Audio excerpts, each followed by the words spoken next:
Je te laisse la place. Ceux qui sont présents. À toi, Seigneur. Ceux qui sont en route. Entre ta sainte main. Qu'un homme moto ne parle pas ce matin. Que toi tu parles. Que toi tu puisses dialoguer avec ton peuple. Parce que quand toi tu dialogues avec le peuple, tu donnes une bonne directive à ton peuple.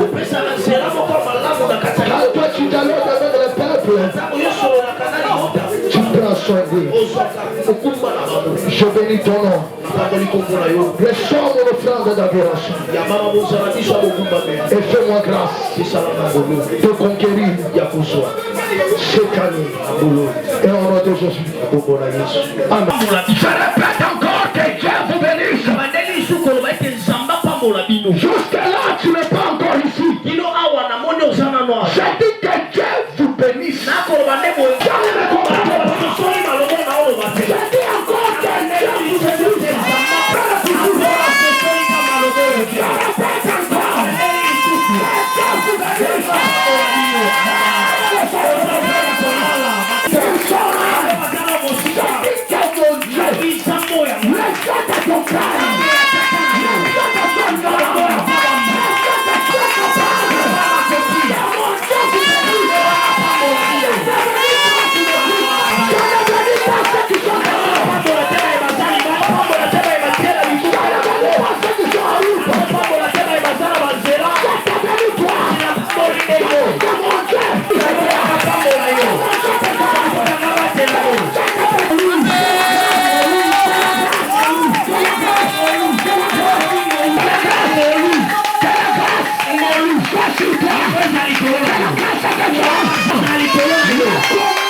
Il y a que ceux qui sont là, ceux qui sont prudents.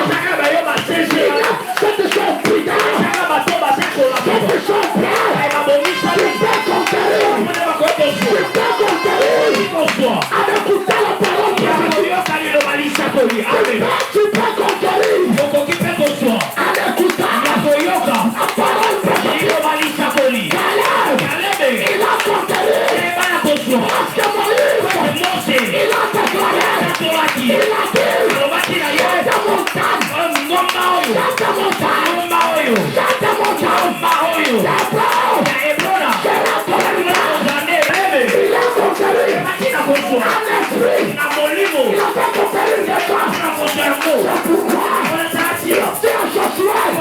Il a dit,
cette montagne, écoutez, tu y as longtemps demeuré dans cette situation.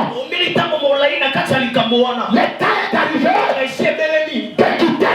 Les gens ne me comprennent pas. Les gens ne me comprennent pas. Tu as demeuré beaucoup dans ces combats-là. Tu as demeuré longtemps avec cette maladie. Mais ce matin, je t'appelle de quitter au long.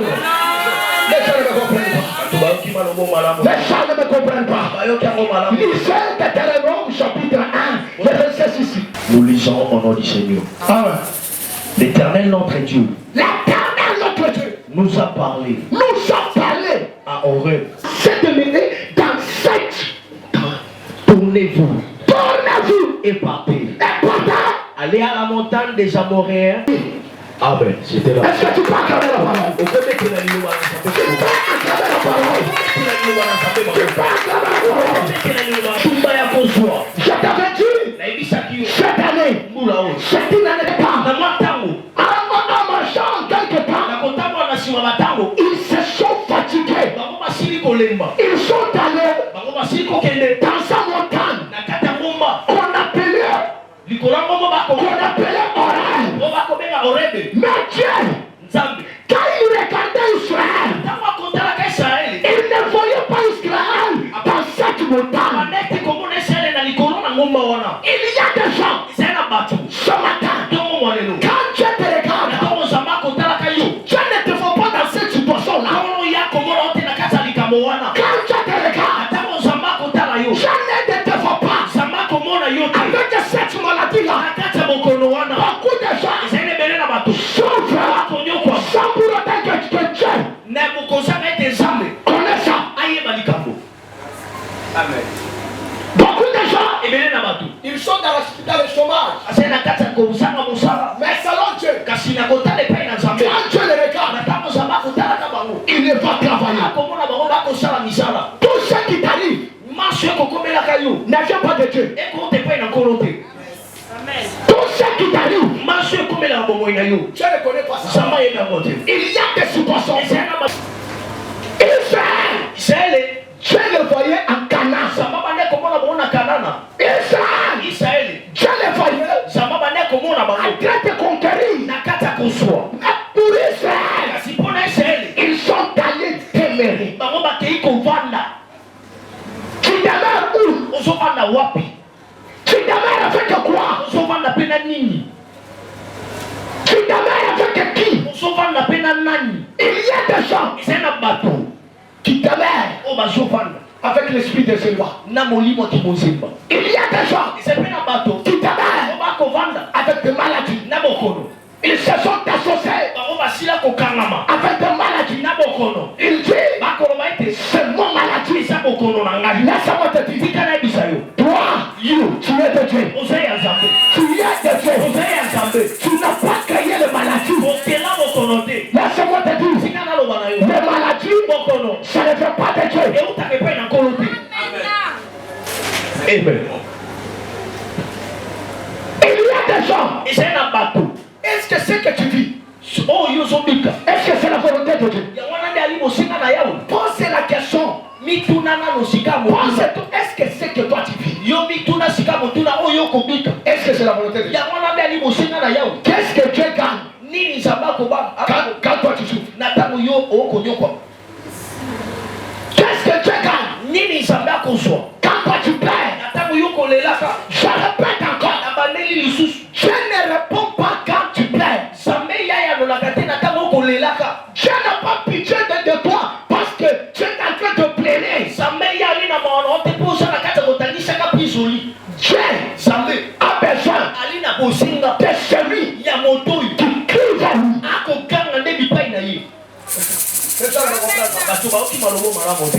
Je répète, dans le combat de la conquête, il n'y a que ceux qui sont forts qui peuvent conquérir. Il n'y a que ceux qui sont matures. Laisse-moi te dire, le Canaan, ce n'est pas pour le faible. Je répète, le Canaan, ce n'était pas pour le faible. Le Canaan, ce n'était pas pour les sous-matures. Le Canaan, ce n'était pas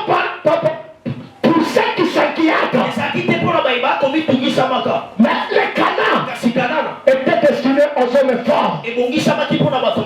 J'allais à ma main droite. Que Dieu te renforce cette année. J'allais à ma main droite. Comme cette canard. Que la main de conquête. Que mon Dieu. Que l'enfant. Tu me l'envoies la main. Dans la prière. Dans le combat.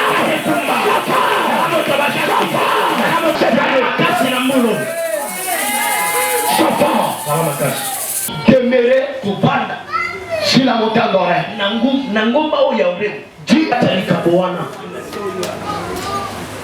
Qui a beaucoup de miracles avec cette maladie? Laisse-moi te dire, dans les combats de la conquête, ne s'habitue pas avec la souffrance. Mais toi, tu commences à trouver tout normal. Tu penses comme si tu ne vends pas. Tu vas normal. Les choses s'empilent davantage. Tu trouves ça normal. Je suis venu te dire. Je répète encore. Ce que tu refuses va te refuser. Je répète encore. Ce que toi tu refuses va te refuser. Mais ce que toi tu as du mal va aller avec toi dans la tombe. La Bible dit l'homme est esclave de ce qui le domine. Écoutez, quand Paul, Christ est dominé en lui. Écoutez ce que Paul dit. Ce n'est plus moi qui vis. Mais c'est Christ qui vit en moi. Il y a beaucoup de gens qui ne vivent pas. Ce sont les esprits. Ce sont les démons. Ce sont la souffrance qui vit en elle. Dans les combats de la conquête,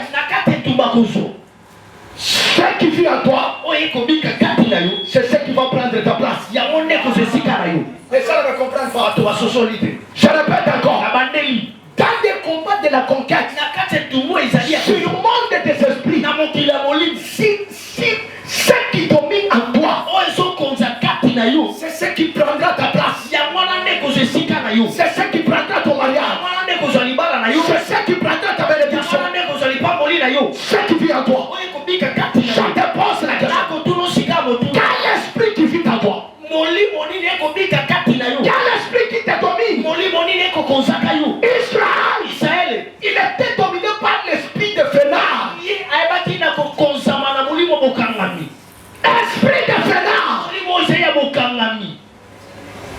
Beaucoup de gens, ils sont fêlés. Je te vois déjà au mariage. Je te vois déjà avec un bon travail. Je te vois avec une bonne vie. Mais il y a un esprit qui vit en toi et qui t'empêche. C'est pourquoi ce matin, nous allons chasser l'esprit de Fénard. Allez ta main droite. Allez ta main droite. Le papa. Na tomba lelo. Na soto. Ane oyo. Molimo nyonso. La Fénard. Na sinanga. Na satananga. Na ndakonanga. Na misalanga. Na sobrengana. Yeso. Saint-Esprit de l'hiver. Je dis que Saint-Esprit il commence à lui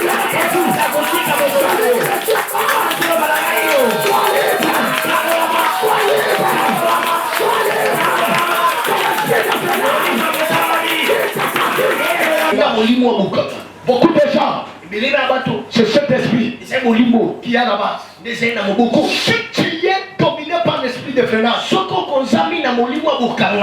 ne conquériras pas. Ça te sera difficile de conquérir. Parce que l'esprit de freinage, dans le combat de la conquête, prends bien l'esprit que tu dois vaincre. L'esprit d'abord. Personne esprit. Esprit de freinage. Tu ne peux pas te marier si tu n'as pas encore vaincu l'esprit de freinage. Tu ne peux pas évoluer dans ce que tu fais. Si tu ne peux pas dominer, si tu ne domines pas l'esprit de freinage, il regarde Israël. Je commence à regretter. Il dit, qu'est-ce que ce peuple fait à la montagne d'Oreb? Je les ai libérés pour aller conquérir, pour aller en Canaan. Laisse-moi te dire, je t'ai déjà libéré pour que tu possèdes ce qui est à toi. Je t'ai déjà libéré pour que tu possèdes ce que les autres n'ont pas possédé. Ça, c'est ton problème. Le problème de Dieu était de te libérer. Laisse-moi te dire, dans le combat de la conquête, il y a la part de Dieu, la part de l'homme de Dieu et la part du peuple. Laisse-moi te dire, la part de Dieu, c'était de te livrer. La part de l'homme de Dieu, c'était de montrer le chemin ou l'orientation. La part du peuple était de combattre. Ton problème, tu ne combats pas. Ton problème, tu n'affrontes pas. C'est pourquoi tu ne parviens pas à conquérir. Dieu t'a délivré de l'année 2025. En 2026, John Kabam, il a fait sa part. En te nommant cette année, l'année de la conquête. Le problème reste sur toi. Lève-toi. Commence à conquérir. Lève-toi.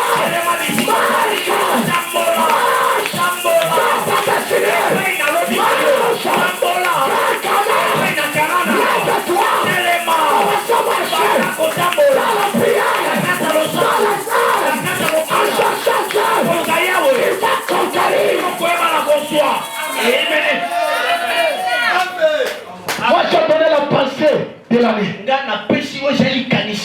J'ai donné le chemin, l'orientation à suivre. L'année de la conquête, l'année de combat. C'est à toi maintenant de combat. Quand Dieu te délivre, il te rend fort pour que toi tu combats. Si toi tu te rends faible, ce n'est pas le problème de Dieu. Tu resteras toujours comme ça. Parce que tu demeures. La famille n'a pas de mal à côté. Ma cabosso tambola te. Pitula esa. Tu as trop demeuré en ça. Tu as trop demeuré en ça. Ça ce n'est pas le temps de commencer le discours vain. Ça c'est le temps de te lever. T'enfronter. Et tu vas vaincre. Celui qui affronte, il a la possibilité de faire. Celui qui n'affronte pas, il ne vaincra pas. Amen. Dans le combat de la conquête, j'ai atteint de toi que tu te lèves, que tu affrontes. Ne crains pas Goliath. Goliath, il fait peur pour les autres. Mais pour toi, il ne faut pas avoir peur. Ce qui a fait peur aux autres, toi affronterais. Ce qui a vaincu tes parents, toi affronterais. Tes parents, ce n'est pas toi. Tes grands frères, ils sont échoués.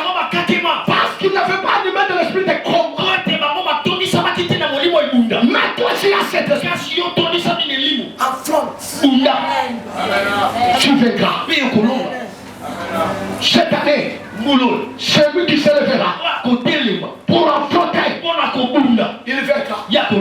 On amène la faire.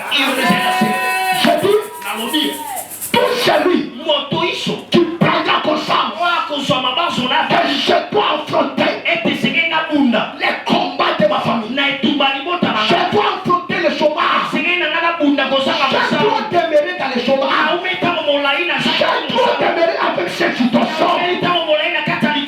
Lève-toi, affronte ça, tu auras la solution. Tu restes toujours en pleurant. Papa, il s'en a rien. Papa, santé nanga, makambo nanga, qu'est-ce que tu fais? Nini okosa. Qu'est-ce que tu fais? Nini okosa. L'année de la conquête.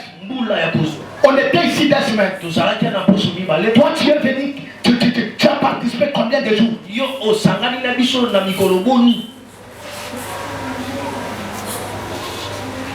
Vous avez trop démené sur cette montagne.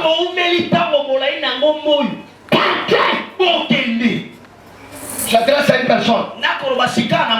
Tu as longtemps demeuré dans cette maladie. Allez, quitter dans cette maladie. Amen. Sépare-toi de cette maladie. Je te demande, dans les combats de la conquête, à part l'esprit de freinage, tu dois te séparer de la montagne d'Oreb.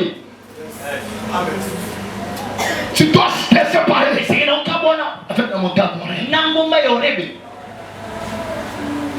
La montagne ici représente le géant.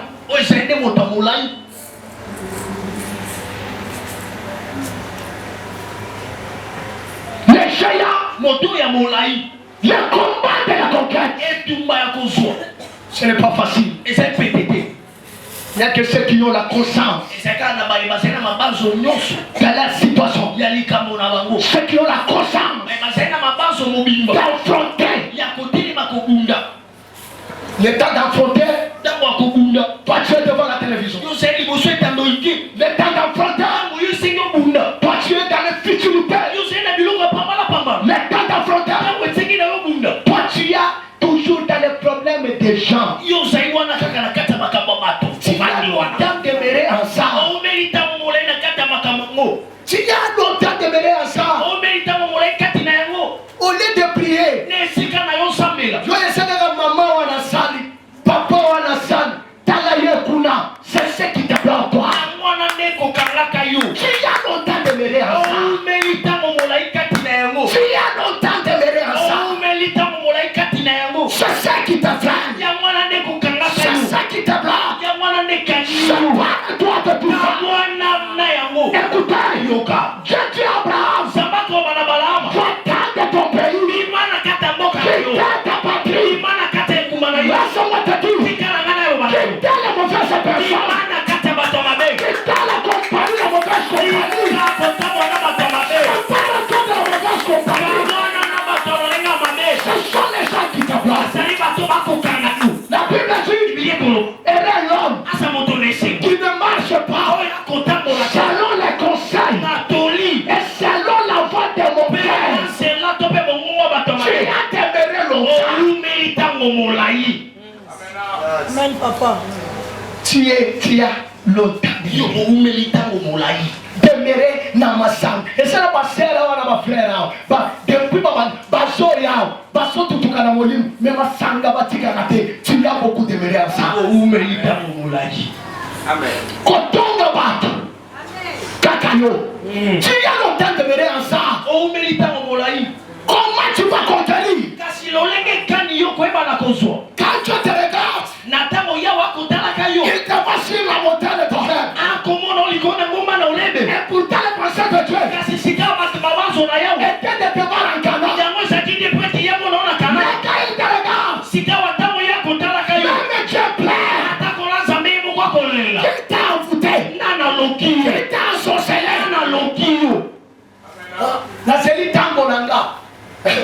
Laisse-moi te dire. Beaucoup de gens. Parce que là, tango na bango peut bakoma bampaka. Amen. Batebele. Basela tango na bango bakoma na bampaka pe bakufa. Tango ango etikala. Il est capé. Dans la vie, il y a des opportunités à ne pas manquer. Il y a na âge beaucoup boyo ko sala bavanti, mais na âge beaucoup boyo. Yebisale na âge beaucoup boyo. Yebisale na âge beaucoup boyo. Quand il a tangi moto, quand il a lobi moto, na lobi kana âge beaucoup boyo. Choki na âge wa no circonstance té. Choki âge wa de l'équipe. Yo est fini. Amen. Merci. Yo mon akini. Na âge mokobo. Âge mokobo. Nemi solo. Papa. Nemi solo. Bato yo ba bimana Egypte. Bato 50 ans basalaki. Bato 20 ans basalaki. Bato 30 ans basalaki. Bato 10 ans basalaki. Bato 5 ans basalaki. Mais Bible solo. Na bato nyonso badima. Bango de basalaki na elaka. Bango de babisaki bango bozokende kana. Bango de babisaki binoke. Pokolia mali. Pokola bora miliki. Pokolia na ndako ya bia. Mais Bible solo bache. Batwana basezira tante. Basatikala na shiroga. Mwana elaka. Akufa kate. Lukuta. Ukosi. Mwana elaka akufa kate. Ola yebi. Koso responsabilité. Yatana ye.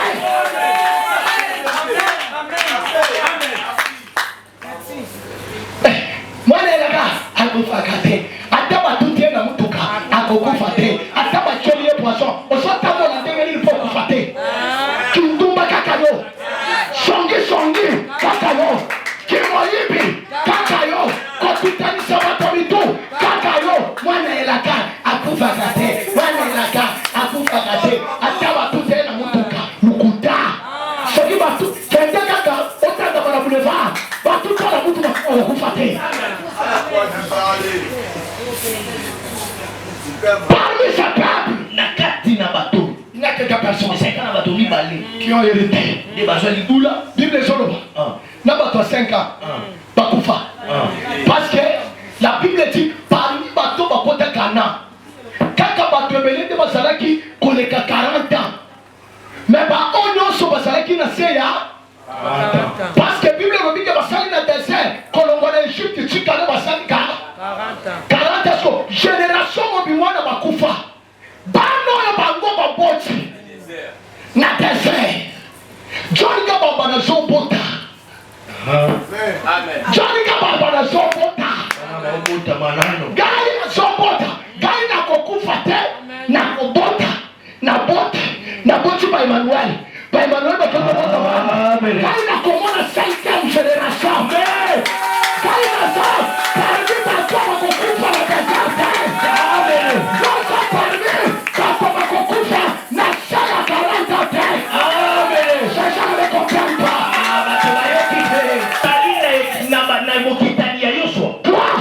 Tu es de la génération de... Ce sont les gens compliqués. Ils ont compliqué la vie de Moïse. Mais là, la génération de Josué. Écoutez ce peuple. Il dit à Josué.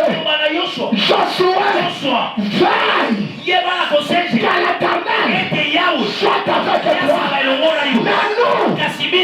t'obéirons.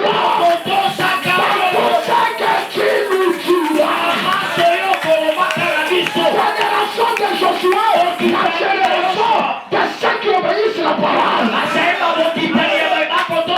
génération de Josué sont ceux qui écoutent. Batoyo bakufa bango nyonso.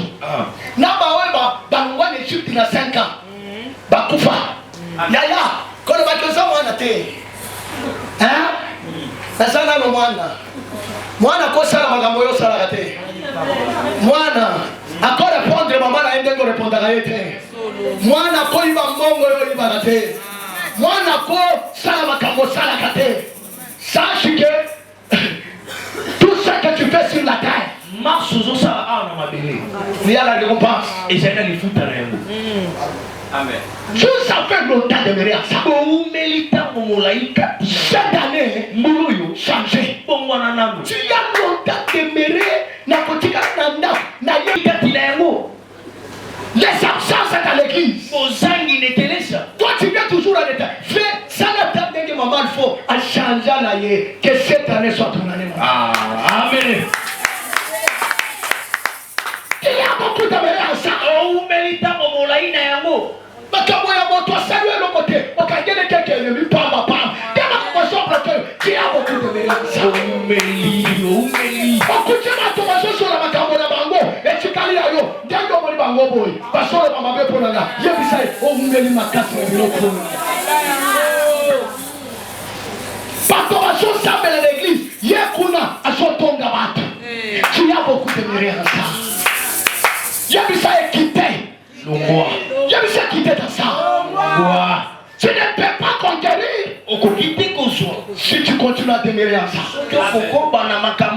tu dois quitter. Celui qui t'aime ne peut pas vivre la conquête. Tu as longtemps demeuré dans ça. Maman ya bakanda. Maman ya songi. Frère Oyoye a se pelagana na lipambo na bato mosusu te. Tu as trop demeuré en ça. Yo makambo ba soti kakate. Soki nando sala mosala te, wana makambo ezabia. Soko si musala na ukubanga. Mubichubanga kutemba muchulu. Yabisa ti trop demeuré en ça. O milita momolai. Yabisa c'est ce qui te bloque. Ya wana nezokanga yo. Pato mosuma soko sambe. Mais yo, oswaka na kotala ke wana apesina limoti. Ososolo na yepona ni. Yabisa tu as demeuré tout ensemble. Yo mona kike na yaki ko lelo ko fina yo. Yo na so yo. Chako ko demeuré en ça. Amen. Biso papa. Qui a trop demeuré en ça? O milita momolai. Ça ce n'est pas l'année de ça. O ezali mula ya makambo. Ça c'est une année de prendre conscience. Ezali mula ya ke makazo no isala. Tu as combien d'âge? O zena ba mula boni. Qu'est-ce que tu as déjà fait à cet âge? Ni yo sali na mula yango. Bato ya âge na lon, baso tonga mapanga. Baso ke te bashim. On est qui bango na? Parce que bango ba comprena. Yo ti le lo, mutu na yo. Ya bébé. Zonto, ya maman. Mais mutu, ya bébé ya un mois. Na le consolité. Ça va bien aussi. Moi tout le monde a sonné le coup de moi na moké. Mbule so avancé, ya sakaka to yebela yeka na ba plaque. To yebela yeka na kosilika. To yebela ke yeke ye ayaka ke église na passe. To yebela ke oh soki likambo epimi. Anakati. Il a demeuré. C'est ce qui l'empêche. Tu m'as appris à l'église. Kalana Kemba. Na komata ngomba. Na so sambela pona bato ngolo mosu zamba zonga. Ayena ngana église. Abandi ko yebisanga. Tana moto yo yo nenda. Tana nenga so samba. Est-ce que moto aloko ya lokola na kopambola ye alobi papa te alobi afanda nan chimoko na ko changer. Yango lokoya papa ngai na so teleka na so seka na lobi na no sambelité. Parce que nano tu demeures encore. Zo vanda nano. Dieu tu as Moïse. Samba korobana Mose. Dieu a Israël. Lobana Israël. C'est assez. Écoutez. Ils sont tous demeurés. Baumeli petango molai. Sur cette montagne. Na likona ngombo. Oyo sa malati nini. Oyo koti kanzoto na yote. Oyo sa kanso nini. Oyo komela bakisi. Kanso ekitakate. Oyo sa makolo nini. Depuis abanda kofinga. Malade wana jokende lelo. Amen. Eloko wana sengele chikango. Amen. Kongolumika wanda koloba eloko etingani na yo. Ezomela shimoki et sauf sur la lomilinga pour moi la côte sur kendete et le quoi tinga bilayo et ça n'est tout n'a et le quoi n'est tinga mana allez biso vérité maman et le quoi n'est tinga mana asagi wanda et le quoi n'est tinga mana yo wezo tikayote okoti kozwa te soki na kozala ngomba ore okoti kozwa te moto ya belaka zwaka te il fallait na loko soigner ye moto ya kangama akozwa te il fallait na loko libérer ye amen nde mosala tozosala na ntongo ya lelo amen ayeza frère nde mosala tozosala na ntongo ya lelo eloko etingama yo il fallait etinga yo vous avez longtemps téméré. Vous méritez au Molaï. C'est cette montagne. Naligolo Yangombo. Sion. Vous avez trop téméré. Vous méritez Molaï. Dans le passage. Namakambosi. Vous avez trop téméré. Vous méritez. Vous savez ce temps Molaté. Tu as trop téméré. Les choses n'avancent pas. Change ta façon. Bongola lolengi na yo. Que ce soit ya lolenge na ya koluka yao. Change ta dimension de la prière. Bongola et puis melo na ya losambo. Les choses ne vont pas tu attends quoi? Makambo yango eko simba katikasi yo zelani. Tu attends le pasteur John. Oko zango ba tele pasteur John. Moi j'ai déjà fait ma part. Ngesi na sale tini bonga. L'année de la conquête. Mula ya kozwa. C'est à toi maintenant. Et ça c'est quand on est na yo. Yo telema et te conquérir. Dans l'année de la conquête, nakati na mbula ya kozwa, tu dois tirer attention avec la distraction. Et Seigneur omikebisa mingi na kubumisa makanisi. Dans l'année de la conquête, nakati ya mbulu, tu dois tirer attention. Seigneur omikebisa mingi avec la distraction. Na molimo wana kidiba. On s'est distrait. Bato baso avancé. On s'est distrait. Bato baso pambola. On s'est distrait. Bato baso so misala. Tu es distrait. Vous avez dit, papa, na yo kansango. Zambe na yo, asale la kabato mususu, asale la kabango parce que besoin conscience. Mais yo so conscience tu peux. On fait de plus sacré. Yo so ko zongo. Mo sala zambo sala kate. Monsieur le Lomata, qui a demeuré Oumeli, tu as trop demeuré en ça. Akamboya Batu, tu as trop demeuré en ça. Makamboya, Emmanuel, Makamboya, tu as trop demeuré en ça. Amen. Le moment de l'église, alléluia. Amen. Tu as demeuré tout dans ça. Division. Tengaïté. Tenga na ko sangana na bango te. Bango basa na maturité te.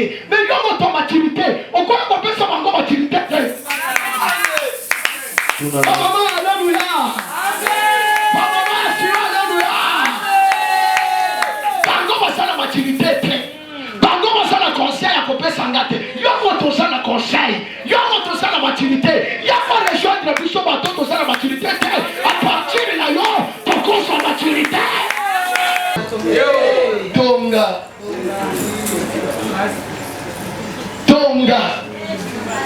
Maman, si on moni moto je vite bateau, y a mon tout d'abord à sa problème.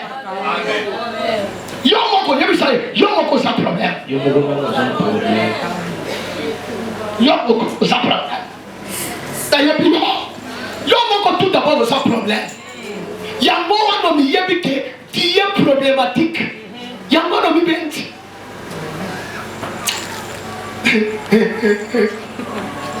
Yelo bando c'est la bangu yangu kono fandisi makam. On se n'a jamais cité pour la vie. Et bango, passera à la maturité. Mais il y a votre maturité. Il y a quoi qui s'appuie sur que ça la maturité pour ça.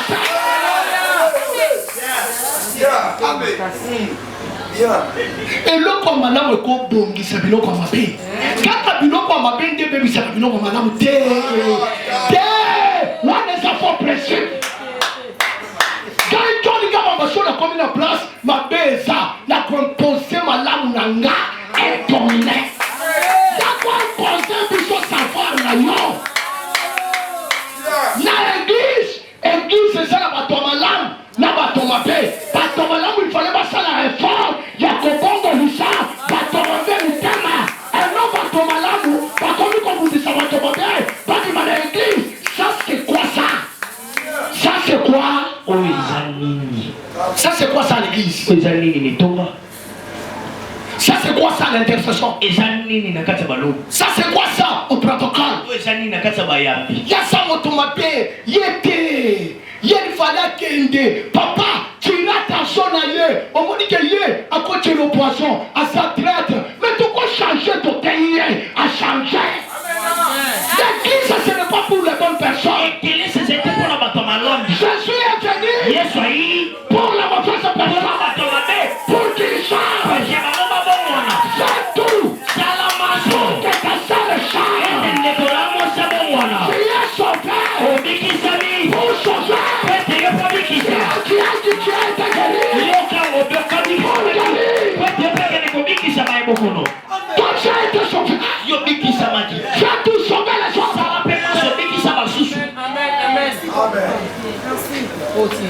La de la conquête. Le combat de la conquête.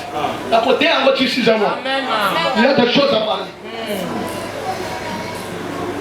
Ça c'est quoi l'église? Bateau madame baso pour dire ça bateau ma beke place à souka ba ko bongo le terme et ça église. Et toi si kawa yo moi tu es vitaka bateau ma Dieu va te demander.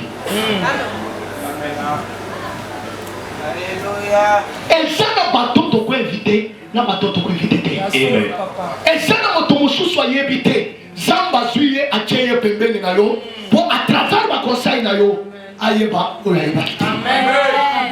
Amen. Bateau no so zamba zo cha pembeni yo basaka mabete. Ba musu ba yebite.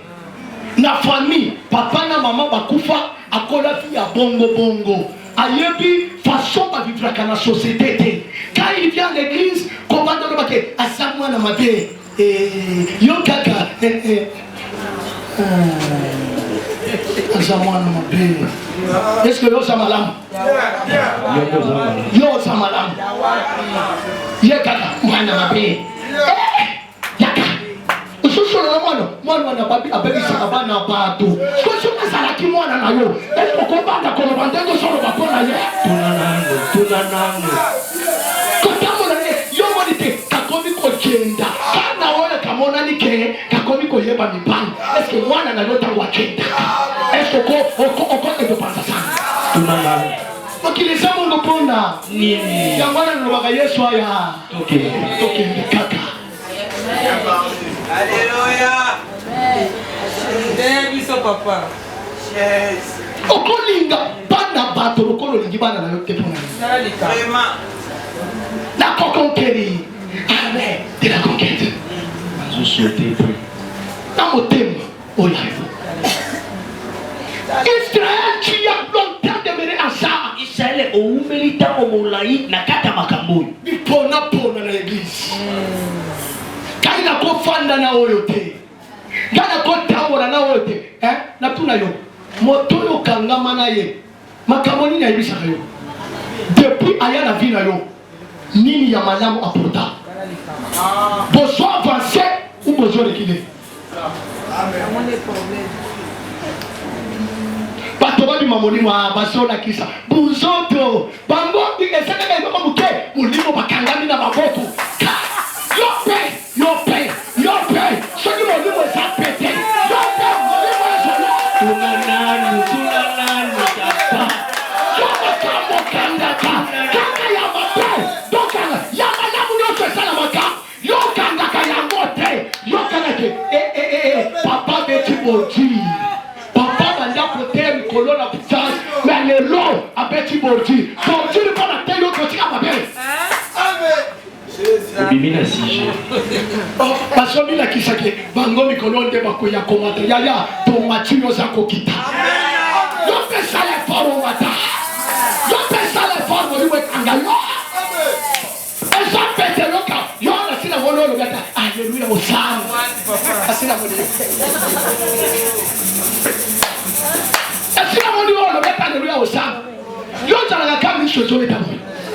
Dokola moto yako lo kabiswa. Yamba moto. Ampaya. Pato mo le fale ba yamba moto. L'année de la conquête. Donne la conquérir. Avec ça, vous avez le temps de m'aimer en ça. Quittez en ça. Changez. Je ne vous vois pas en ça. Je ne vous vois pas en ça. Dans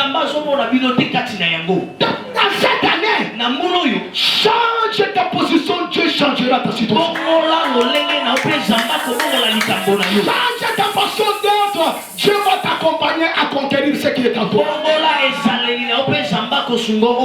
Tire attention, ce qui est à toi, on peut le ravir. Demandez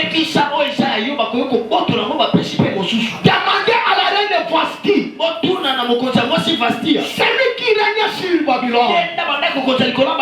Mais à cause de ce choc, Amesana Kofinga Mobile, Amesana Naki insolente, qu'impolitesse, Mokonomo Chouchou, et Lokoyo et Zokonzayo, de Loko et Isayo. Et Loko se trouvait normal, de Okendra Nalita. Banuma Bachiba Mbane. Bilekela, wachana ne no ya na bitoni kujibaka. Voilà papa. Tika yo. Amen. Bilekela, tika etika yo. Wachana. Sokite. Lebi ya ne batoni kujibaka. Lobi ego pemoti na libala. Amen. Wachana wawa, songi na masen, eko kendele ochi na libala. Amen. Yo bisiko salak, soso, panza, ya panza kakaka, ana molimo wa soso. Yesu kia memili kamwao, ikamwe kwa sala bien, ekomi wan, ekomi mosusu.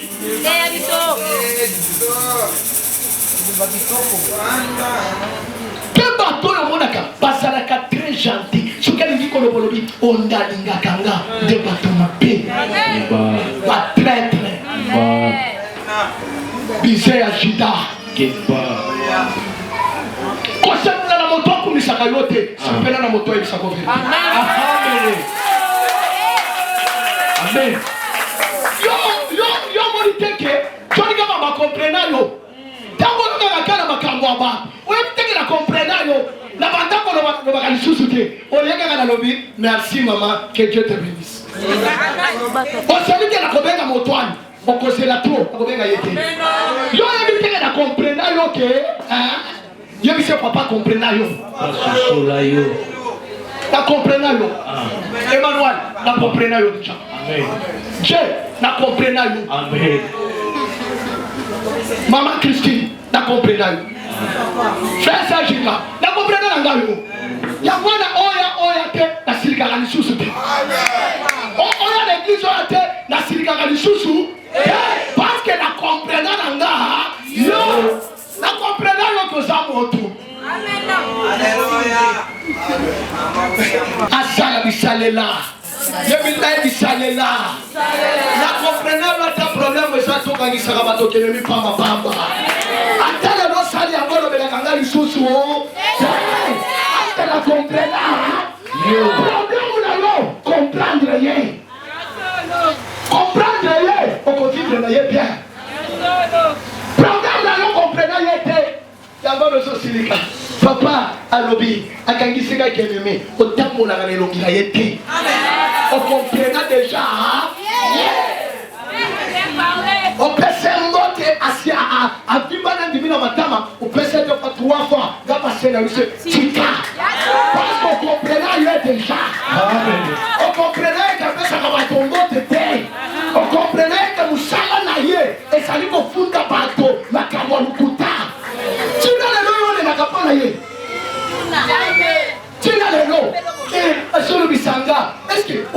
ye. Asa pasteur na yo. Pas pasteur na yo la chose sur la na yo. Ata la chose na yo te. Comment de yo ko.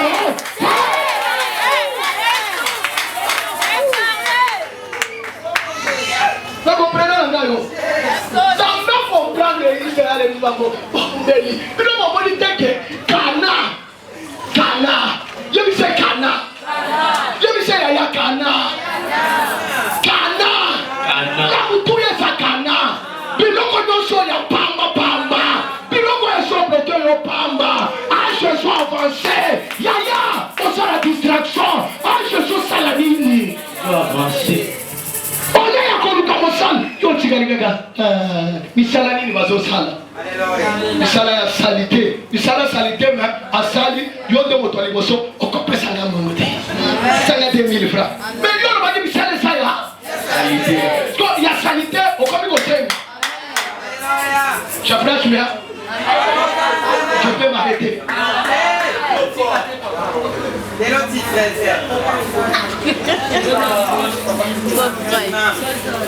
biloko sont bloqués. Biloko sont trouvés normal. Des sont bloqués. Ça me promettra nos biloko est belé. Passa la zambe va prophétiser. Passa la zambe no soba yaga kawa. Patele misakakayo. Et gaisamba yebinga. Mais biloko. Yebise biloko wana. Yebise biloko wana. Ekolia yo. Biloko wana. Ekokoisa yo. Biloko. Kalinga ya. Ngai oyebinga ta. Ngai sona kandisi yo kenemi. Atanzanda kiti. Toro yo akokita. C'est que ça y dans une sorte de la vérité. Et ça, la moto, ça, la caméra, ma casse, il fallait que je sois tout le monde s'en vient pour quitter. Les robots bandakawa, Azanokola Yoki Maka, Yetango no Makaboy, et Sanokola Yoki Maka, yo, Biloko, I have been at l'église, à ce Sunday. So, on se dit que Nathalie, Yamani Pambol, Nabiloko Aboyoko, Yamani Pambol, Nabiloko Aboyo Pana. Nabiloko Aboyo.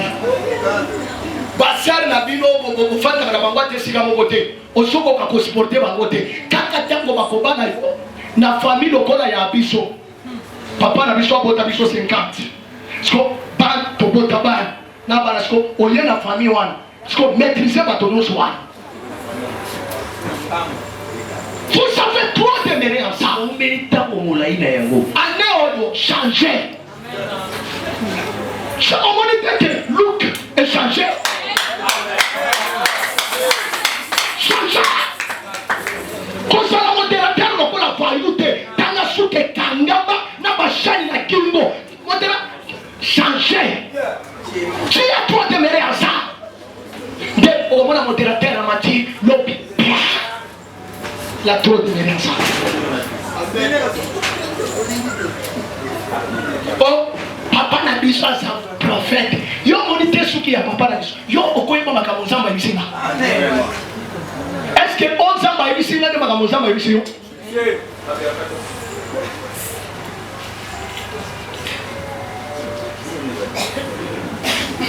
Kabea Zelanga, on vient doter à la yo. Frank Zelanga to so ngene kote na yosi. Jenny Zelanga to so ngene kote na. Vous savez demeurer longtemps dans cette situation. Maintenant tout ça nango, o tikela ko Zelango solution te. Mais problème makambo abato. Yo même na wese ba yebio, même na kwa na bino ya veni, ya ba yebio, mais makambo ça nango, o tikela ko solution ya mo. Et ça n'a pas qu'à moi. Tu as trop aimé. Il y a ça y est. On met les billes, il y a un problème. Les lois vont se faire passer dans votre tête. Les lois vont se faire siliquer l'angaï. Vont se faire côté la biroté. Va voir que les lois. Oyoki makamona solo. Oyoki makamona solo. Yoka ba mama wan. Basolo baba kendi. Bakende wapi? Oboya. Yebise. Mama nani do babo. Oboya ko changer. Tu as trop demeuré à ça. Tu peux demeurer longtemps dans la présence de Dieu, mais si tu n'as pas encore quitté dans ça, et là on va vous saluer. Amen. Tu peux donner les offrandes, mais si tu demeures encore dans le mal, il n'y aura rien. Que Dieu bénisse sa parole. Amen.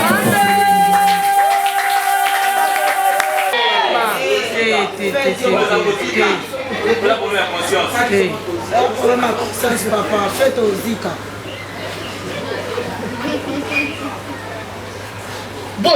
Bosa le département, il y a média, mais l'esprit n'a pas aussi marqué. Oh, il y a des gens qui ont il y a mon émission sur tout ça. Bisous de plus, il y a un département. Ah, il y a des département. Ce problème la mission est ce que vous avez département, il y a un CP. Et ça, il y a ceux qui ont une intercession, bon, mais ça mission bon. Pour ceux qui ont une intercession, mais ça mission la jeunesse, papa, va payer ça. Est-ce que vous avez les bisous? Yo moko na bisala sala na yo utuke bamianda. Je vais vous montrer dans 4 départements à son kamianda.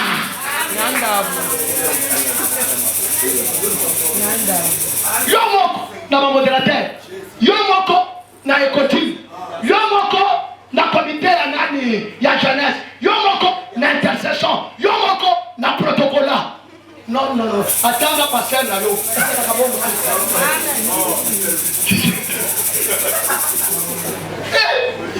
avons un problème. Parce que nous avons un siliki. Alors, nous avons un département. Qui t'a envoyé là? Attends que ça, les ensemble, quand même, il y a ordre. Quand même, il y a ordre. On peut évoluer dans 2 départements, mais elle est 4 derrière. Ça, okomika bona ndengeni oyebina makamwa zambe esekaka na département oko oyo zambe amone la kamoto. Amen. Amen. Il fallait que je prêche à l'église ça. C'est une église ça makambo. Bato mosusu makolonga ba département. Ba ba missionnaire na mingi. Na mate abo ba missionnaire. Ce n'est pas le problème. Ils ont camboté. Yo moko ça organisé ta. Un homme doit être organisé. Tu dois être un ordre pour que les gens te respectent. Selon ça, un ordre, les gens ne te respecteront pas. Amen. Amen, amen. Amen. Tu as longtemps. Tu as longtemps demeuré. Cette année, essaye de changer. Cette année, force-toi de changer. Cette année,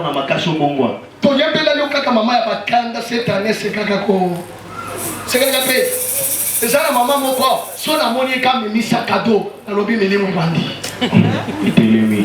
La tangi combat. Emmanuel.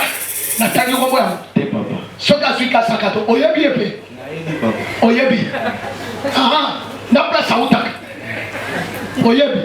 So Emmanuel a ça songi songi à Socham.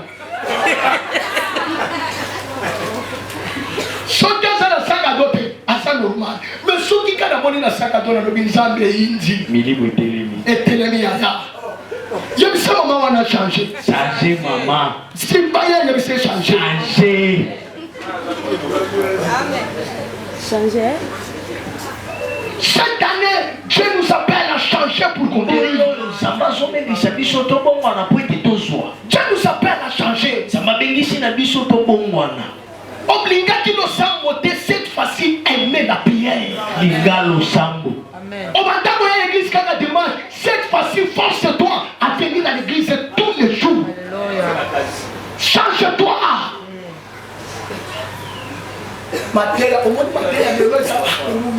Amen. Exacté.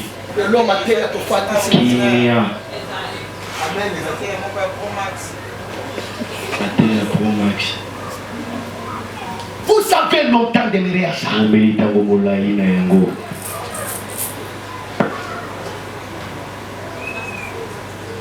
oya ko pasole no mo bo yawa matoy moto ko ya makari kari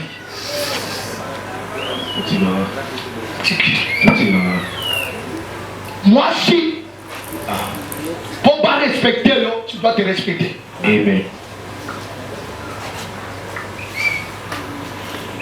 On m'a dit ma frère ou ma femme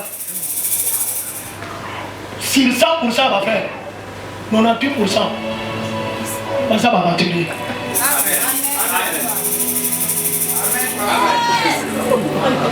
Mais répétez.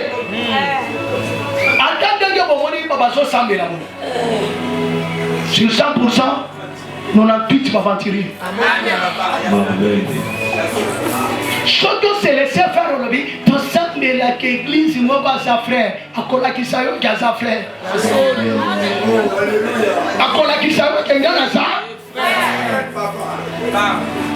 oh, moi, je suis mon frère. Ok. Mais, ça l'est bon.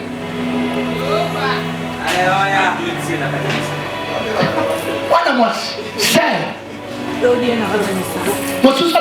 Papa, est-ce que Ngaï, en tant que ma frère, la sœur, tu connais ensemble, dans le but d'intention. Amen.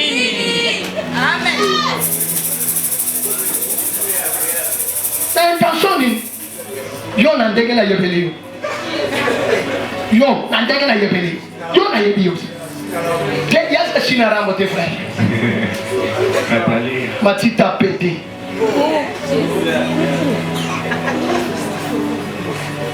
Na makambo yo sala l'église na bandeki ko sero continuer année oyo na makambo na te na makambo yo sala ongala yebi l'église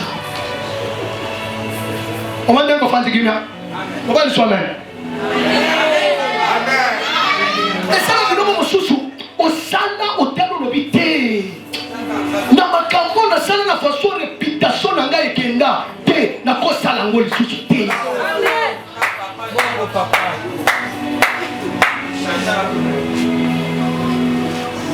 yo chanja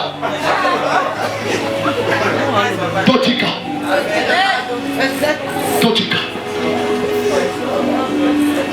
saison 2 na so se kisalota eso sala na pasi anenyo so yo sala ka ndenge moko bato basoya basopambola bato ni banda basomona loboko ensemble bato ni esekeka ndenge moko ezaka ni loboko moko chanja na vie na yote yo moni eso se pensa là tu y a longtemps de en ça militant au molaïne pas infection et si la catène était ou des infections normalité au y a même psycho sur infection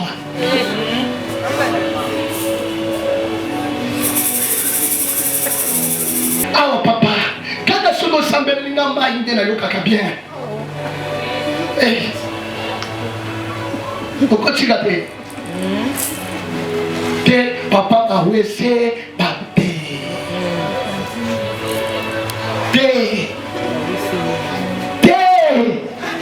dans le but sous soi bon côté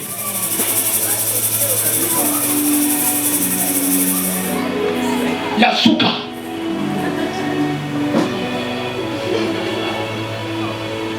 bino bana bibali nango bobali te taya ngoyo ya kozwa ta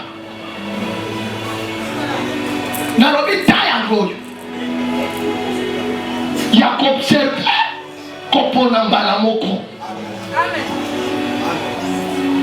babalaka mwasi mpona mawa te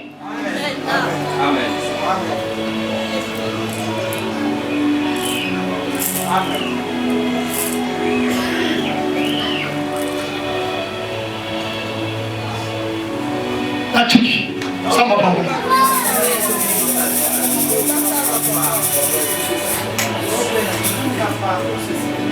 la Bible est silité.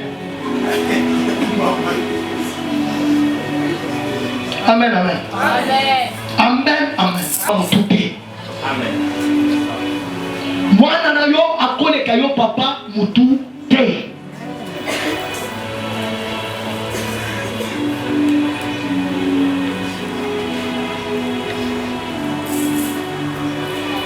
Amen, amen. Amen. Chacun mon maman. Akomi kozwa makambo bana na ye. Asoke de webisa bato mosusu. Po bana na ye bayoka. Kaka soki moto aye. Maman wana raté devant na ye. Amen.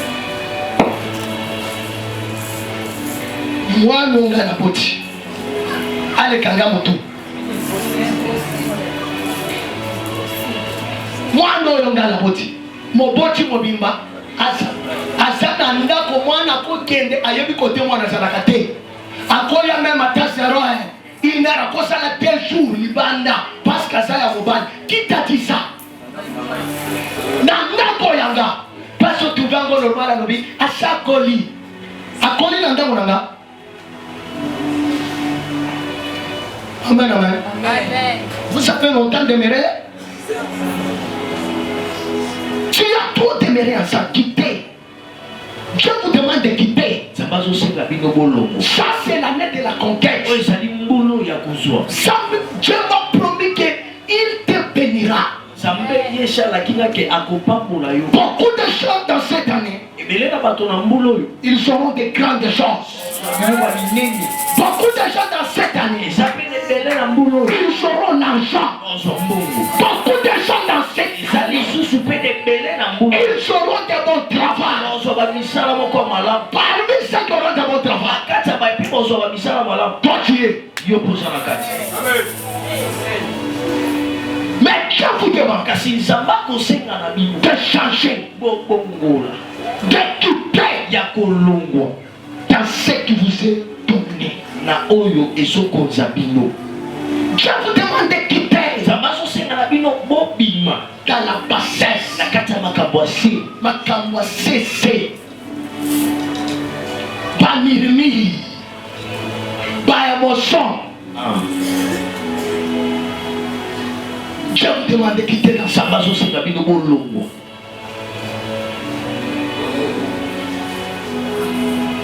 On t'a connu.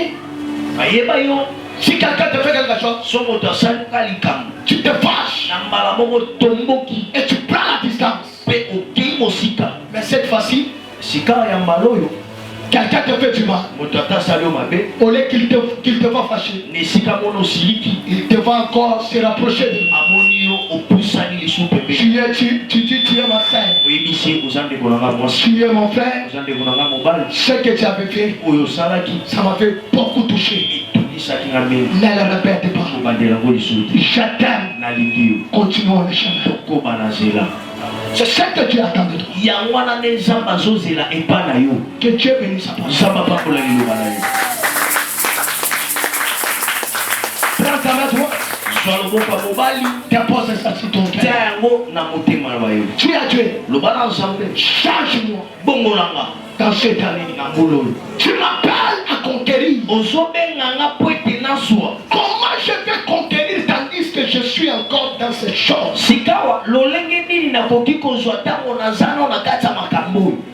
Comment je vais conquérir tandis que je suis encore dans le mal? Comment je vais conquérir tandis que je n'ai pas l'amour du prochain?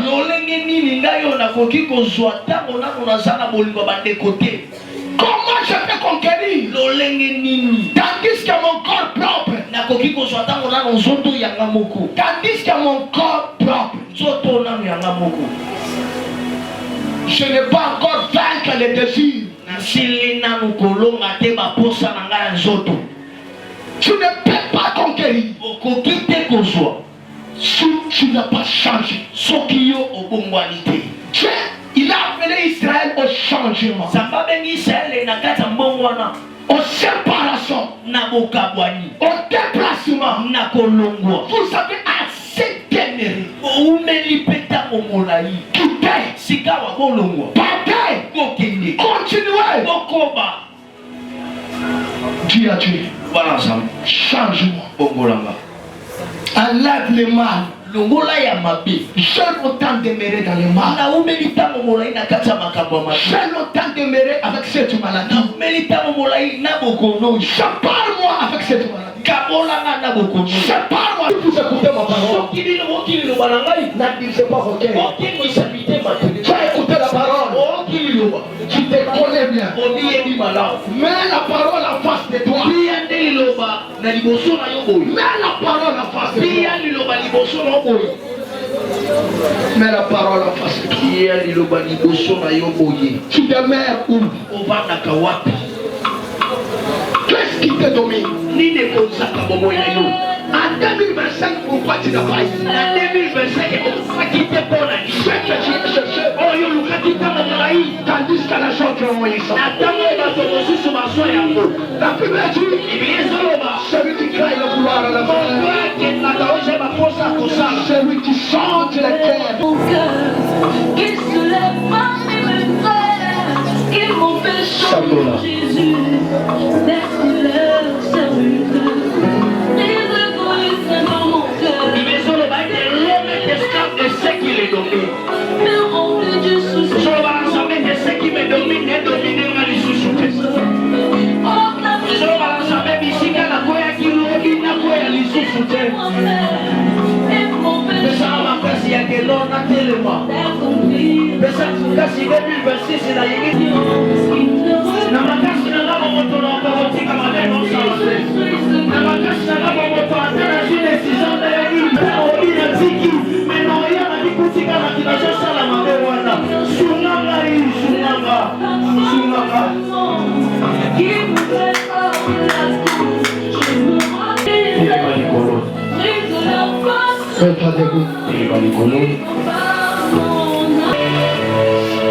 Perdu. Ce que j'invite de faire, je me retrouve en train de faire ça. Combien de fois tu as pris la décision de changer? Mais tu n'arrives pas. Tu ne parviens pas parce que ce mal est plus fort par rapport à ton corps ou à ta vie. C'est le monde spirituel. Ce qui est fort, c'est ce qui domine sur ce qui est faible. Tu as dit, donne-moi la force de faire ce que je plante, ce que je veux faire. Est-ce que tu peux prier? Demande la force.